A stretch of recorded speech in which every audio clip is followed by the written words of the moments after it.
আয়নাঘর ইংরেজি কি? আজকে আয়নাঘর দেখেছেন? 2 ফিট বাই 4 ফিট। মানে এটা মানুষ কিভাবে থাকে আল্লাহ। যাই হোক, আয়নাঘর ইংরেজিটা জেনে নেই চলুন। এখন আপনি যখন বাংলাদেশের কাউকে বলবেন যে আয়নাঘরের ইংরেজি কি, তখন আপনি এই আয়নাঘর বললেই হবে, কারণ বাংলাদেশের সব মানুষই আয়নাঘর কি সেই জিনিসটা এক্সকিউজ মি জানে। কিন্তু আবার রুম অফ মিরর্স যদি বলেন, তাও কি মানুষ আইডিয়া করতে পারবে যে এটা একটা আয়নাঘরের কথা বলা হচ্ছে। কিন্তু একটা বিদেশির কাছে যখন এই ব্যাপারে বলবেন, তখন কিন্তু আপনি রুম অফ মিরর্স বা আয়নাঘর বলতে পারবেন না। তখন আপনি কি বলবেন? তখন বলবেন আপনি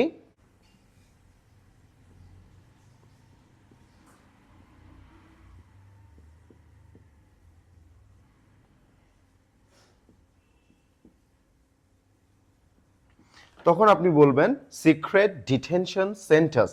সিক্রেট মানে গোপন, ডিটেনশন মানে যেখানে আটক করা হয়, সেন্টার মানে ওই রুমগুলো যেখানে গোপনভাবে আটক করা হয়।